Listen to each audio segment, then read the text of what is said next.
Hello students, my name is Preeti. आज हम class 12 physics में चैप्टर नंबर 8 का लास्ट लेक्चर करने जा रहे हैं। इस लेक्चर में मुझे जिस मेन टॉपिक को कवर करना है वो है इलेक्ट्रोमैग्नेटिक स्पेक्ट्रम। ठीक है, before we switch to this topic, हमें सबसे पहले ये बात करनी है कि ये जो एनर्जी डेंसिटी हम लोगों ने प्रीवियस लेक्चर में पढ़ी है, ठीक है, एनर्जी डेंसिटी म्यू ई और म्यू बी। ठीक है, तो इनका मतलब इनमें से किसकी एनर्जी डेंसिटी ज़्यादा है, किसकी एनर्जी डेंसिटी कम है, या ये दोनों बराबर है। ठीक है, mu e is greater than mu b is greater than mu e, या mu E is equal to mu b. ठीक है, तो यहाँ पे हम लोग इस टॉपिक में इस चीज़ को प्रूव करेंगे कि इन दोनों की इलेक्ट्रिक फील्ड और मैग्नेटिक फील्ड दोनों की एनर्जी डेंसिटी इक्वल होती है। ठीक है, तो हम लोगों ने जो पिछले लेक्चर में जो फॉर्मूले इसके देखे थे, mu is E is equal to 1/2 epsilon naught E square. यहाँ पे ई जो है आरएमएस इलेक्ट्रिक फील्ड है। ठीक है, यहाँ पे ई जो है आरएमएस इलेक्ट्रिक फील्ड है, और यहाँ पे म्यू बी क्या होता है, b²/2 mu naught.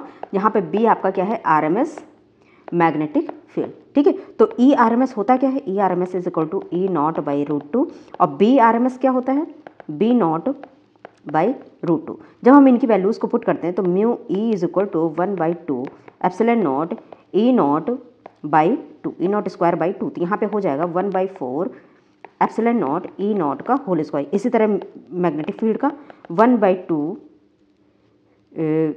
Mu naught B0/2 square, तो यहाँ पे हो जाएगा 1/4 म्यू नॉट B0 स्क्वायर। ठीक है, तो यहाँ पे जो B0 होगा ये आपका होगा मैक्सिमम एम्पलीट्यूड। ठीक है, तो यहाँ पे हम लोग इसको लिख सकते हैं, C आपका क्या होता है, C आपका होता है E0/C इज इक्वल टू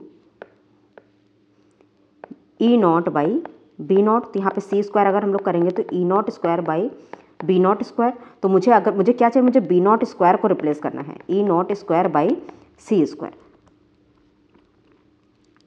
ठीक है, अब यहाँ पे C की वैल्यू होती क्या है, C इज इक्वल टू 1/√μ0/ε0। तो C² होगा आपका 1/μ0/ε0। तो μ0 C² इज इक्वल टू 1/ε0।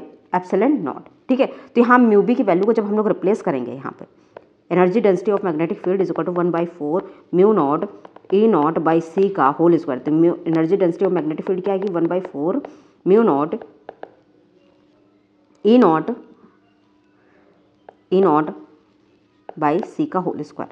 ठीक है, तो यहाँ पे एनर्जी डेंसिटी आपकी क्या हो जाएगी, 1/4 एप्सिलॉन नॉट E0 का होल स्क्वायर। जब आप इसकी वैल्यू को रिप्लेस करेंगे, ठीक है, यहाँ पे क्या है, μ0 C² आपका क्या हो जाएगा, एप्सिलॉन नॉट हो जाएगा। ठीक है, तो इसको जब हम लोग रिप्लेस करेंगे तो यहाँ पे हम लोग इस तरह से इसकी वैल्यू को लिख सकते हैं। ठीक है, तो यहाँ पे एनर्जी डेंसिटी आपकी आ गई, mu B is equal to 1/4 epsilon naught E0 का स्क्वायर। अच्छा, ये बराबर किसके है, ये मैंने देखा कि यहाँ पे अगर टोटल एनर्जी डेंसिटी अगर हम लोग बात कर लें, mu is equal to mu E plus mu B. अब चूंकि म्यू ई बराबर म्यू बी होता है तो mu is equal to 2 mu E, तो mu is equal to 2 into 1/2 epsilon naught E का होल स्क्वायर। तो 2 विल बी कैंसल आउट, तो नेट एनर्जी डेंसिटी जो होगी एप्सिलॉन नॉट ई स्क्वायर। ठीक है, इसको Now the next topic is intensity of an EM wave.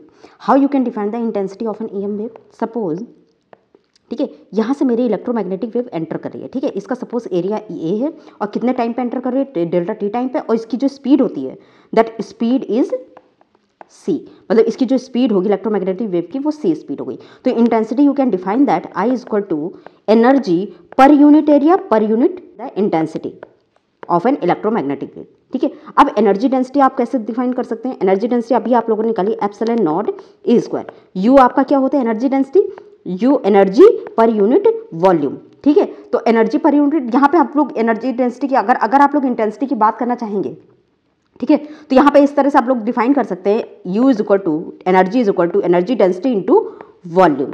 ठीक है, अब एनर्जी क्या होगी, यू आपका क्या है, यू ऐसे ही लिख दीजिए, वॉल्यूम क्या होगा, वॉल्यूम होगा एरिया इंटू डिस्टेंस, ठीक है, एरिया आपका क्या हो जाएगा, आप एरिया को ऐसे ही लिख दीजिए, ये आपका एनर्जी हो जाएगी यहाँ पे, दिस इज एनर्जी, ये एनर्जी डेंसिटी, ये आपका एरिया, और डिस्टेंस क्या हो जाएगा, स्पीड इंटू टाइम, ये हो जाएगा। तो I is equal to U/A delta T. ठीक है, A डेल्टा टी, एनर्जी आपकी क्या होगी, UAC डेल्टा टी, ए डेल्टा टी, तो ये आपका कैंसिल आउट हो जाएगा, तो आपका इंटेंसिटी हो जाएगा म्यू सी। ठीक है, अब म्यू आपका होता क्या है, epsilon naught E square, epsilon naught E square C, ये आपकी इंटेंसिटी आ गई। ठीक है, अब अगर आप यहाँ पे इसको ई को आप रिप्लेस कर दें, E equal to E naught by root 2, तो यहाँ पे हो जाएगा 1/2 epsilon naught E naught square C, ये आपकी हो जाएगी इंटेंसिटी। अब अगर आप इसको डेफिनेशन के फॉर्म में लिखना चाहें, energy of an EM wave, energy of an EM wave passing the unit area in unit time is called intensity of an EM wave. ठीक है, energy of an EM wave passing through unit area unit time is called an intensity of an EM wave. ठीक है, ये इसकी definition होगी और ये इसका एक्सप्रेशन है जिस पर बेस्ड आप लोग अभी न्यूमेरिकल करेंगे। ठीक है, अब हम लोग बात करें, देखिए यहाँ पे अच्छा इंटेंसिटी होती क्या है, energy per unit area per unit time, और ये जो U/T होता है एनर्जी पर यूनिट टाइम, ये होता है आपका पावर, यहाँ पे पावर अपॉन एरिया, एक फॉर्मूला इसका ये भी निकल के आता है, पावर अपॉन एरिया। ठीक है, अब हम लोग नेक्स्ट टॉपिक पे आते हैं। नेक्स्ट टॉपिक है मेरा momentum of an EM wave. Next topic is momentum of an EM wave.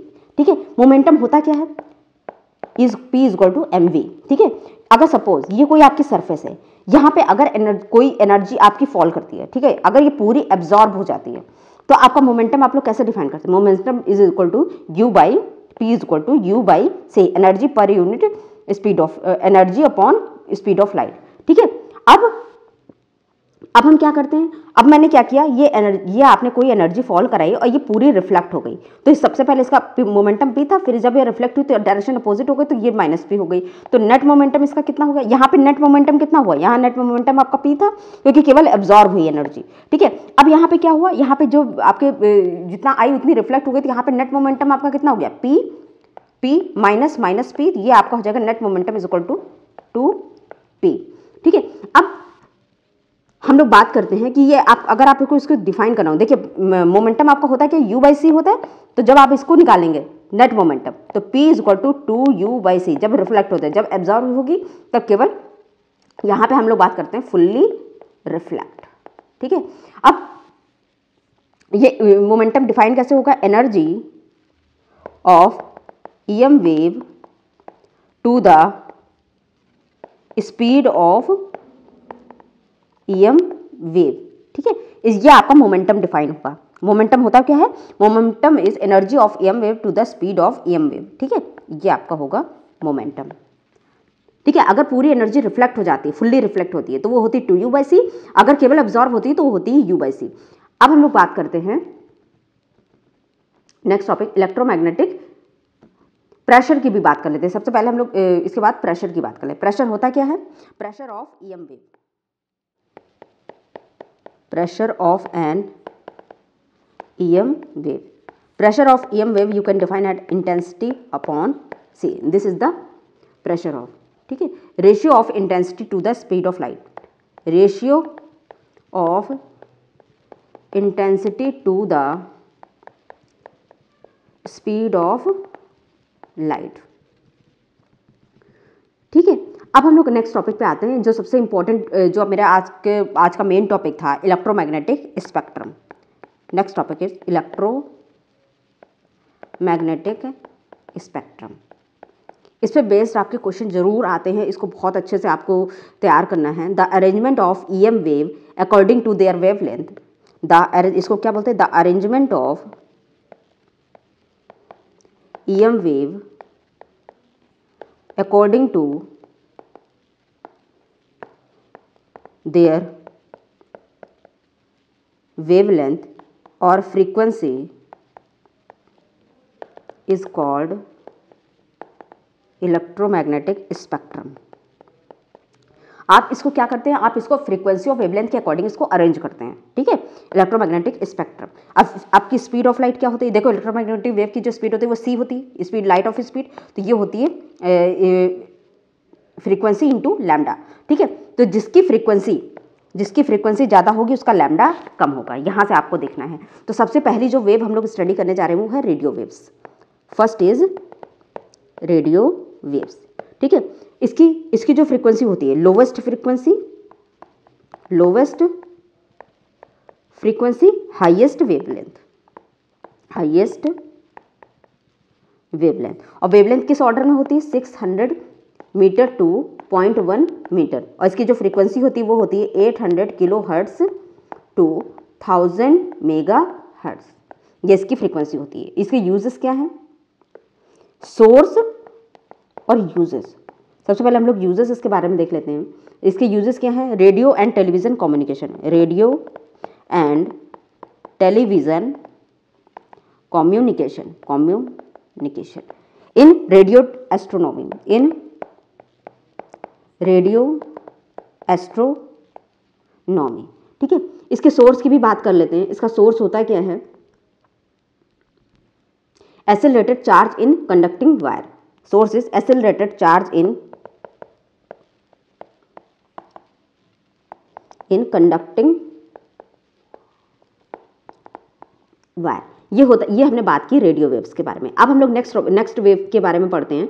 Next है मेरी माइक्रोवेव्स, ठीक है। इसके नेक्स्ट इज माइक्रोवेव्स,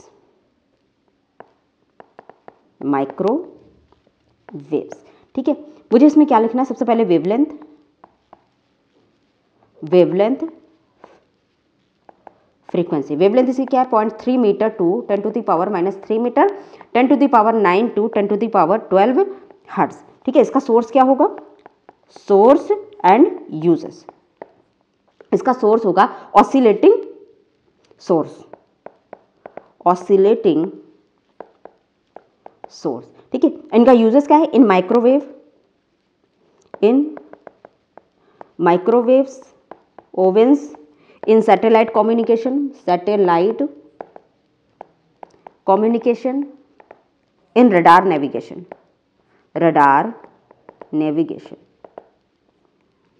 जितने भी आपके ट्रैफिक सिग्नल वगैरह या एरोप्लेन में जो भी नेविगेशन होती है वो सारी बातें हम लोग यहीं से देखते हैं, ठीक है। नेक्स्ट मेरी जो वेव है वो है infrared waves,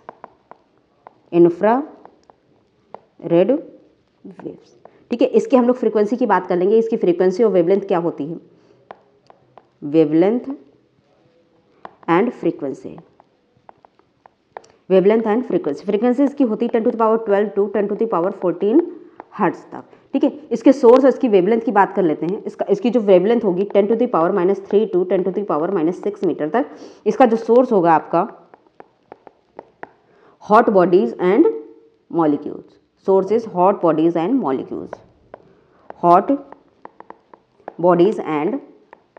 molecules. Next is uses इसके क्या क्या है, एक तो इन हेज फोटोग्राफी में यूज होते हैं, haze photography, in remote control of TV and VCR, ठीक है, in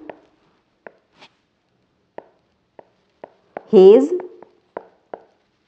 photography. Next is in remote control of TV and VCR, ठीक है। इसका सोर्स भी मैंने पढ़ लिया इसमें, ठीक है। इसके यूजेस देख लिया हम लोगों ने। अब हम लोग नेक्स्ट पे आते हैं विजिबल लाइट, ठीक है। विजिबल लाइट एक विजिबल स्पेक्ट्रम होता है, ठीक है। नेक्स्ट इज विजिबल लाइट, ठीक है। इसमें क्या वेवलेंथ और उसकी फ्रीक्वेंसी क्या होती है, वेवलेंथ एंड फ्रीक्वेंसी, ठीक है। इसकी जो वेवलेंथ होती है 400 नैनोमीटर टू 700 नैनोमीटर और इसकी फ्रीक्वेंसी 4 × 10⁻14 टू 7 × 10⁻14 हर्ट्ज, ये इसकी फ्रीक्वेंसी होती है। इसका जो विजिबल स्पेक्ट्रम होता है वेब ग्योर के नाम से हम लोग जानते हैं, ठीक है। ये होता है विजिबल स्पेक्ट्रम। हर किसी की फ्रीक्वेंसी और वेवलेंथ अलग होती है, विजिबल स्पेक्ट्रम, ठीक है। अब इनका source radiated by excited atoms. इसका हम लोग सोर्स और यूजेस देख लेते हैं, सोर्स एंड यूजेस। सोर्स इसका क्या होगा, radiated by excited atoms in provide us information of the world. It provide us the information of word. It can cause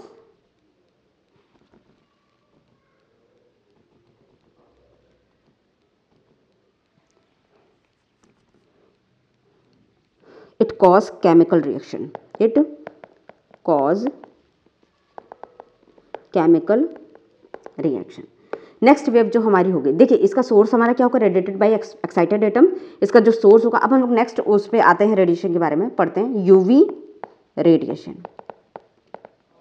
UV radiation, इसकी वेवलेंथ और फ्रीक्वेंसी और इसका सोर्स, उसके यूजेस, सारी बातें हम लोग कर लेते हैं। वेवलेंथ, फ्रीक्वेंसी, ठीक है। वेवलेंथ इसकी क्या होगी, तो 3.5 इंटू 10⁻⁻7। देखिए इसकी पावर को याद रखना बहुत ज़रूरी है।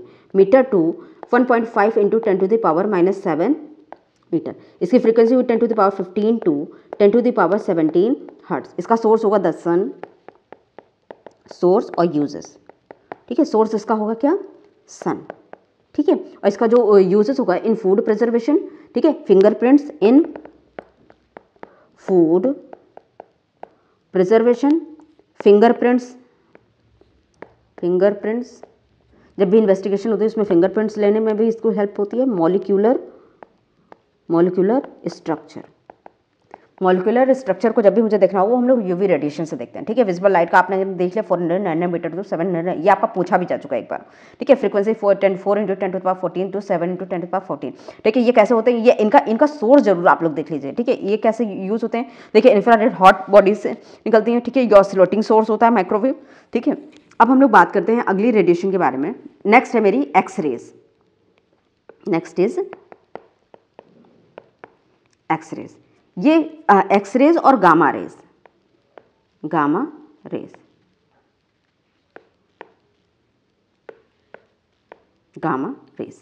ठीक है।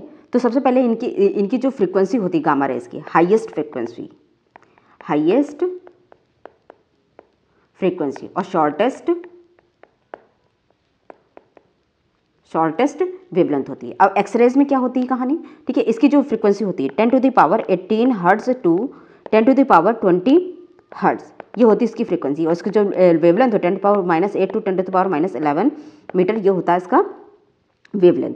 अब इसका सोर्स क्या होता है, सडन डीएसेलरेशन ऑफ चार्जेस, ठीक है। इसका जो सोर्स होगा आपका sudden deceleration of charges. Source of X ray, sudden deceleration of charges,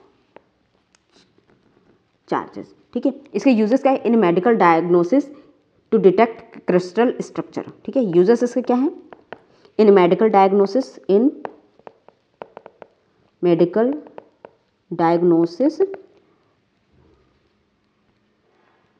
to detect crystal structure, ठीक है। बोन्स वगैरह के लिए हम लोग एक्सरे करते हैं क्योंकि मुझे उसके अंदर तक देखना पड़ता है, ठीक है। थर्ड इसका क्या होगा, radiotherapy,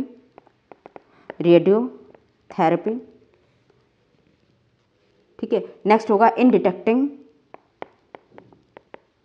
detecting cracks, faults, explosive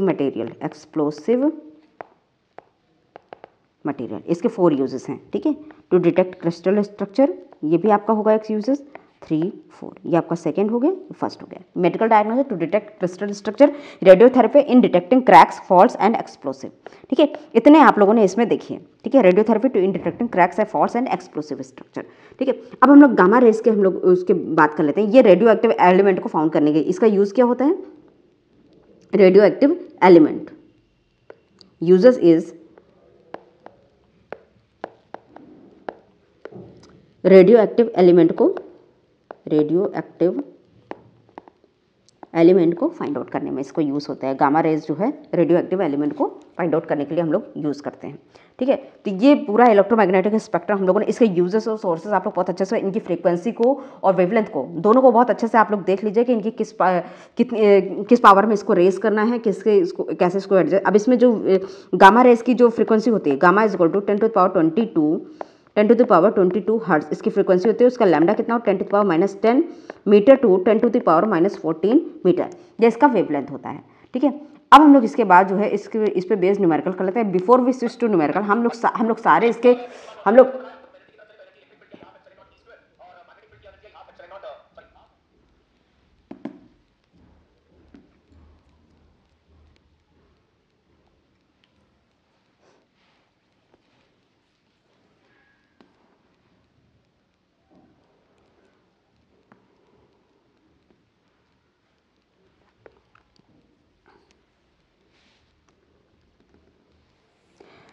before we switch to numerical हम सबसे पहले सारे फॉर्मूलेज रिवाइज कर लेते हैं।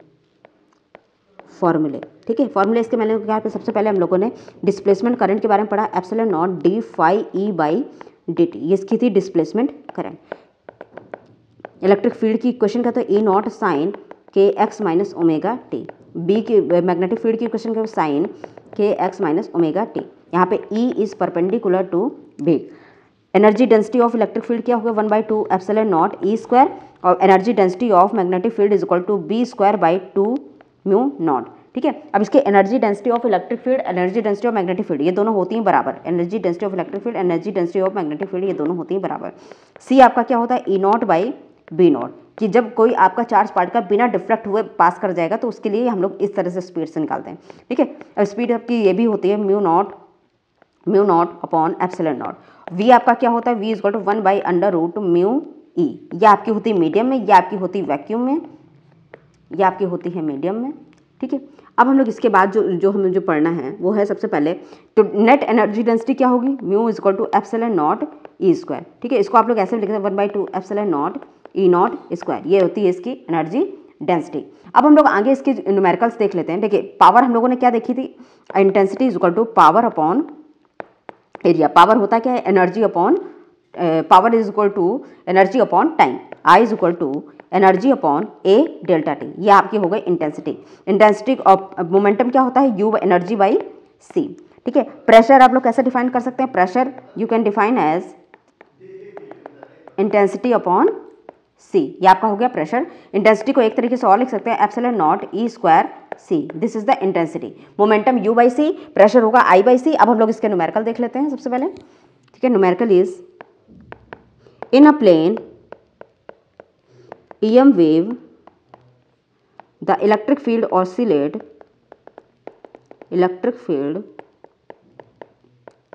oscillates with frequency of 2 into 10 to the power 10 second inverse and an amplitude of 14 volt per meter. What is the wavelength? What is the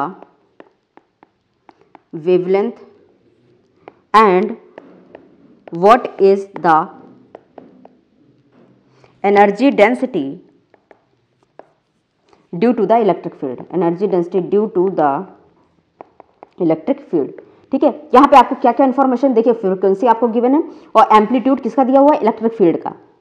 ठीक है, electric field की देखिए आप यूनिट से भी पहचान सकते हैं, E naught is equal to 40 volt per metre. ठीक है, यहाँ पे फ्रीक्वेंसी आपको गिवन है 2 into 10 to the power 10 second inverse. ठीक है, अब हम लोग यहाँ पे C is equal to mu lambda, मुझे सबसे पहले निकालनी है इसकी wavelength.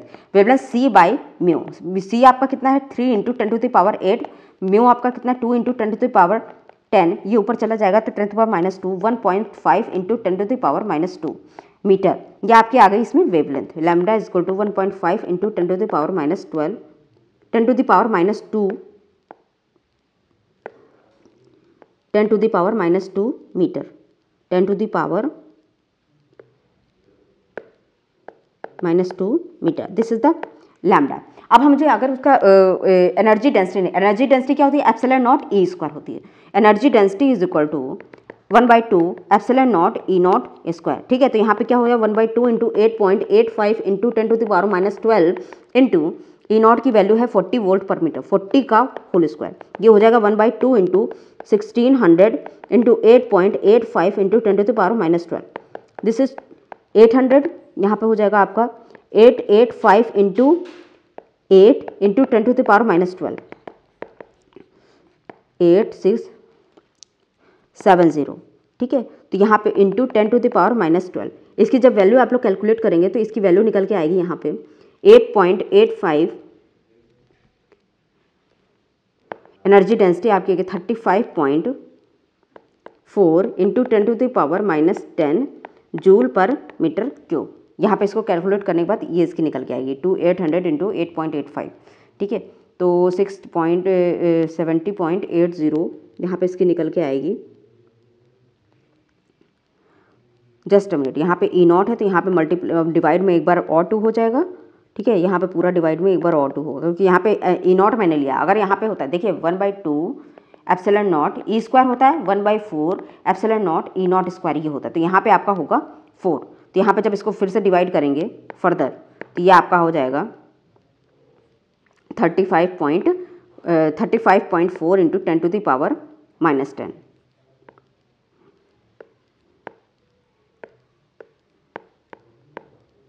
4 into 10⁻⁻10 joule per metre cube. अब इसके बाद हम लोग एक न्यूमेरिकल इसका और देख लेते हैं। Next numerical is in a plane EM wave in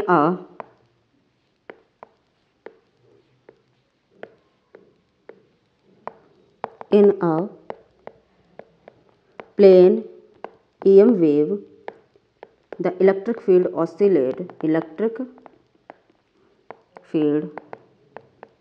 oscillates sinusoidally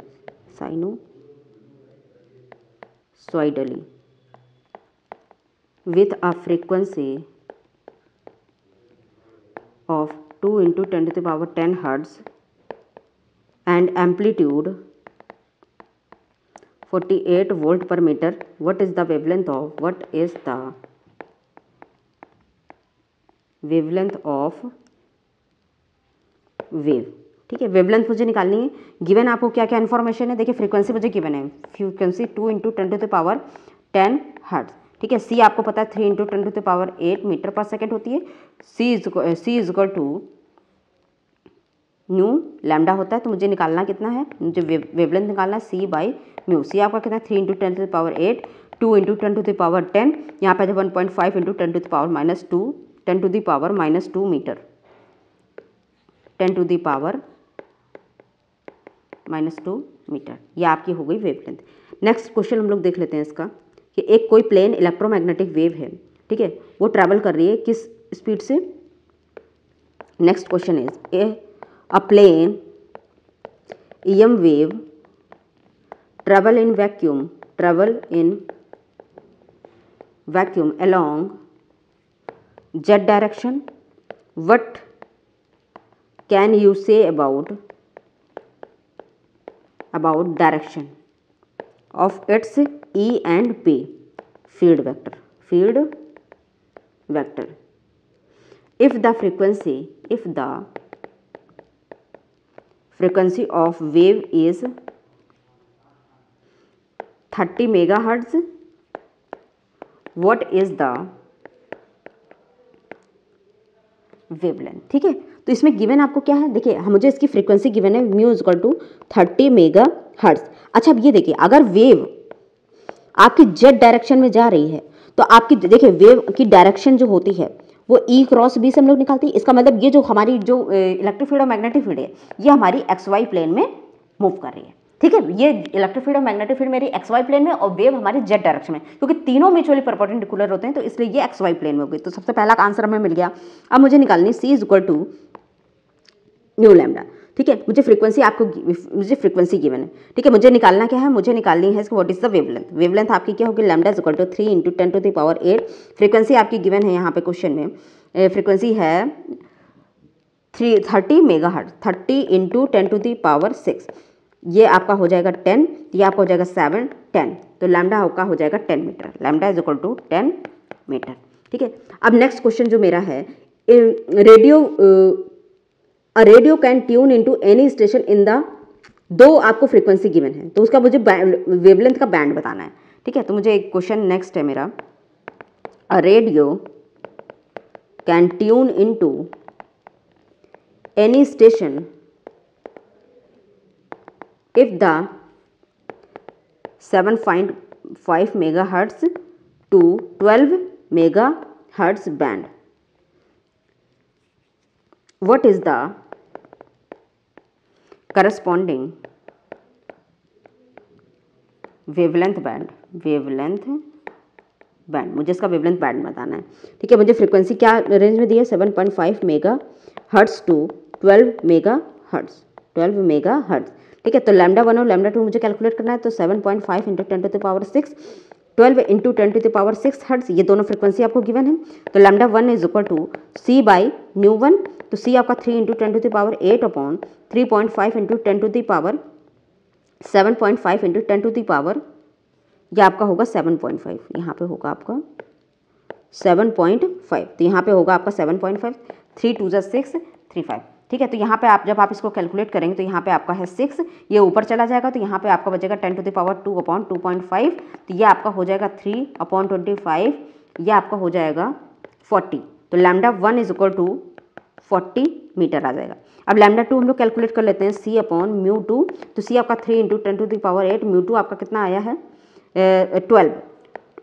12 into 10 to the power 6, 12 into 10 to the power 6, 3 4 जा 12, 10 to the power 2 by 4, 100 by 4, 4 2 जा 8, ये इसका लैम्डा 2 आप क्या आ गया, यहाँ पे लैम्डा आया आपका 40 मीटर, यहाँ पे लैम्डा आया, लैम्डा 2 आपका आया है 25 मीटर। ठीक है, फ्रीक्वेंसी आपको गिवन है, आप लैम्डा आराम से निकाल सकते हैं। अब जो है मुझे जिसकी वेवलेंथ की जो बैंड होगी वो होगी आपकी 25 टू 40 मीटर तक। ठीक है, नेक्स्ट क्वेश्चन जो मेरा है, light with an energy, next question is light with an energy flux of 18 watt per centimeter square falls on a non-reflecting surface at normal incidence. If the surface has an area, find the average force exerted during